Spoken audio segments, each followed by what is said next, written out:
Hello students, welcome to my channel SST ocean, जिस पर आपको डीओई की सारी वर्कशीट्स मिलेंगी सोशल साइंस की विद सॉल्यूशंस।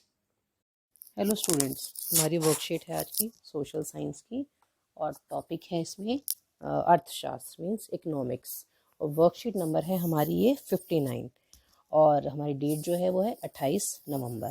तो बेटा इसमें हम चैप्टर जो है पीछे हमारी वर्कशीट जो मुद्रा चैप्टर से भी आई थी और अब जो हमारी चैप्टर आज आई है विकास की जो है पुनरावृत्ति means revision as a revision आई है वर्कशीट है। तो आपको ये सारे क्वेश्चन आंसर्स अच्छे से मतलब नोट डाउन करने हैं और रिवाइज करने हैं। बेटा इस पेंडेमिक टाइम में आपको अपना भी ध्यान रखना है इस बीमारी के टाइम में और अपने साथ साथ अपनी पढ़ाई का भी ध्यान रखना है। आपकी 10th क्लास है, आपको जो भी क्वेश्चन आंसर्स वर्कशीट के थ्रू या वैसे भी करवाए जाते हैं उनको आप बहुत ध्यान से समझेंगे और नोट डाउन करेंगे।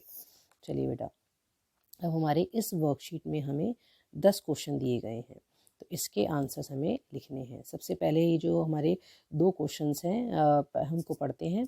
केरल में शिशु मृत्यु दर कम क्यों है? और हमारा नेक्स्ट क्वेश्चन है, क्या औसत आय के आधार पर विकास की गणना करना सही है? कोई एक कारण बताइए। और क्वेश्चन थर्ड में पूछा गया है हमसे सही या गलत। और फोर्थ में हमें ऑप्शंस वाले हैं, फिफ्थ में फिलअप है। तो इसके आंसर्स बेटा मैंने लिख लिए हैं जिससे मैं आपको क्वेश्चन वाइज डिटेल में समझा सकती हूँ। सबसे पहला क्वेश्चन देखिए आप, केरल में शिशु मृत्यु दर कम क्यों है? इसका आंसर है बेटा, यहाँ स्वास्थ्य व शिक्षा सुविधाओं की बेहतर व्यवस्था है। जहाँ पर बेटा शिक्षा मीन्स सभी लोग एक्टिव होंगे और अपने साथ उनकी जो एजुकेशन है वो भी ठीक होगी, हेल्थ ठीक होगी प्लस एजुकेशन उनको टाइमली मिलेगी, तो ऑब्वियसली वहाँ पर जो है शिशु की मृत्यु दर कम होगी। क्योंकि कभी कभार जो मतलब बच्चों का जो ये डेथ रेशियो इसलिए बढ़ता है कि वहाँ पर हेल्थ की पूरी फैसिलिटीज़ नहीं मिल पाती हैं, प्लस लोग कम एजुकेटेड भी होते हैं। सेकंड, यहाँ पर्याप्त आधारभूत संरचना है मीन्स वहाँ का जो मतलब आधारभूत संरचनात्मक जो स्ट्रक्चर है वो सॉलिड है, मतलब वो मजबूत है। थर्ड, यहाँ की जलवायु स्थितियाँ अच्छी है मीन्स यहाँ का जो जलवायु है मीन्स वहाँ का जो एटमॉस्फेयर है वो भी ठीक है। क्वेश्चन नंबर 2, क्या औसत आय के आधार पर विकास की गणना करना सही है? कोई एक कारण बताइए। तो इसका आंसर होगा बेटा नहीं, क्योंकि उससे आय की असमानताओं मीन्स आय में जो डिफरेंस है उसका हमें पता नहीं चल पाता। क्वेश्चन नंबर 3, बताइए नीचे दिए गया कथन सही है या गलत?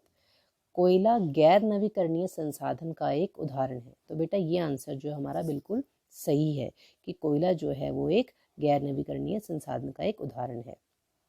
क्वेश्चन नंबर 4, भूमिहीन ग्रामीण मजदूरों के लिए निम्नलिखित में से कौन सा एक विकास लक्ष्य होने की संभावना है? तो बेटा इसमें आपको 4 ऑप्शंस दिए गए हैं कि जो भूमिहीन ग्रामीण है मतलब जिनके पास कोई अपनी ज़मीन नहीं है उनमें से कौन सा उनके लिए एक विकास का कार्य कर सकता है। पहला, उच्च साक्षरता दर, बी उच्चतम समर्थन मूल्य, या विदेश में बच्चों का बसना या मजदूरी में बढ़ोतरी। मीन्स अगर कोई मजदूर काम करता है, अगर उसके मजदूरी में बढ़ोतरी की जाए तो उसका विकास संभव है। तो बेटा इसका आंसर होगा डी, मजदूरी में बढ़ोतरी। क्वेश्चन नंबर 5 है, भारत के डैश राज्य में साक्षरता दर सबसे कम है? तो इसका आंसर होगा बेटा बिहार, और सबसे ज़्यादा कहाँ है? केरल में। क्वेश्चन नंबर 6, रेखांकित वाक्यांश को सही करने के बाद वाक्य को फिर से लिखिए। एक देश जहां उच्च जीवन स्तर है तथा स्वास्थ्य एवं शिक्षा की बेहतर सुविधाएं हैं उसे विकासशील देश के रूप में जाना जाता है। तो जो हमारा अंडरलाइन वाला पार्ट है वो होगा विकासशील देश। तो यहाँ पर बेटा ये गलत लिखा हुआ है, यहाँ पर होगा इसका आंसर विकसित देश। अब क्वेश्चन नंबर जो 7 है इसमें आपको 2 स्टेटमेंट्स दी होती हैं, एक कथन होता है दूसरा कारण। तो पहला है, प्रत्येक व्यक्ति के लिए विकास के लक्ष्य अलग अलग होते हैं। ये बेटा एक नॉर्मल सी स्टेटमेंट है और मैंने आपको इस तरह के क्वेश्चंस को करने के लिए एक ट्रिक बताई थी कि आप उनको क्योंकि जोड़कर पढ़ सकते हैं। जैसे प्रत्येक व्यक्ति के लिए विकास के लक्ष्य अलग अलग होते हैं क्योंकि प्रत्येक व्यक्ति की आवश्यकताएं अलग अलग हैं। और अगर इसको हम उल्टा पढ़ते हैं तो प्रत्येक व्यक्ति की आवश्यकताएं अलग अलग हैं इसीलिए प्रत्येक व्यक्ति के लिए विकास के लक्ष्य अलग अलग होते हैं। तो बेटा इस तरह से हम थोड़ा सा आइडिया लगा सकते हैं कि ये सेंटेंस आपस में ठीक है या नहीं। दूसरी बात, ये आपस में कोरिलेटरी आपस में रिलेट करते हैं या नहीं। तो इसका आंसर बेटा ऑप्शन है बिल्कुल ठीक है क्योंकि इसकी स्टेटमेंट एक भी ठीक है और दूसरी भी ठीक है, प्लस ये उसी का कारण है, तो इसीलिए कथन ए और कारण आर दोनों सही हैं तथा कारण कथन की सही व्याख्या करता है। क्वेश्चन नंबर 8, सकल घरेलू उत्पाद जीडीपी क्या है? तो बेटा इसका आंसर है सकल घरेलू उत्पाद जीडीपी जो है एक विशिष्ट समय अवधि में, एक मीन्स एक स्पेसिफिक टाइम की बात की गई है, चाहे वो 1 साल की बात करो या 2 साल की बात करो, मीन्स कोई एक स्पेसिफिक टाइम लिया जाता है। तो देश की सीमाओं के भीतर, उस टाइम लिमिट के अंदर, देश की हमारी सीमाओं के भीतर जो है उत्पादित सभी तैयार वस्तुएं, मतलब जो भी प्रोडक्शन हुआ है, और सेवाओं का मौद्रिक मूल्य। मीन्स सबसे अच्छी बेटा डेफिनेशन आपकी शॉर्ट में अगर आ जाती है ये 2 नंबर में भी, तो आप इतना भी लिखेंगे तो आपको फुल मार्क्स मिलेंगे कि सकल घरेलू उत्पाद एक विशिष्ट समय अवधि में देश की सीमाओं के भीतर उत्पादित सभी तैयार वस्तुओं और सेवाओं का मौद्रिक मूल्य है। अब जीडीपी में सभी निजी और सार्वजनिक खपत, निवेश, सरकारी परिव्यय, निजी आविष्कार, भुगतान, निर्माण, लागत और व्यापार का विदेशी संतुलन शामिल है। तो इस तरह से बेटा ये इसका आंसर है आपका सकल घरेलू उत्पाद का।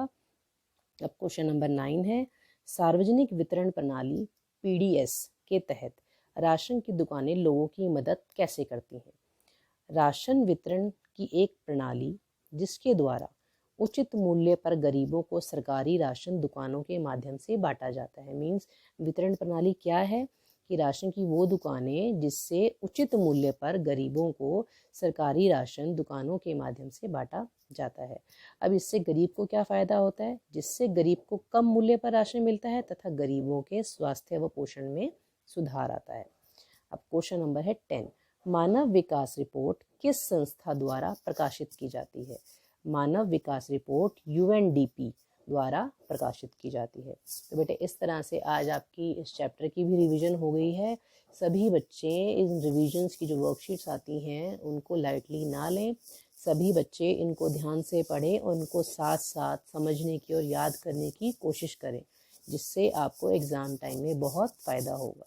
इसीलिए बेटा ये वर्कशीट आप ध्यान से सभी बच्चे कर लें। हेलो स्टूडेंट्स, आपको अगर कोई और लेसन पढ़ना हो या किसी और वर्कशीट की वीडियो चाहिए हो तो आप प्लीज़ कमेंट बॉक्स में ज़रूर लिखें और मेरे चैनल को और वीडियोस को लाइक, शेयर एंड सब्सक्राइब करते रहें। Thank you.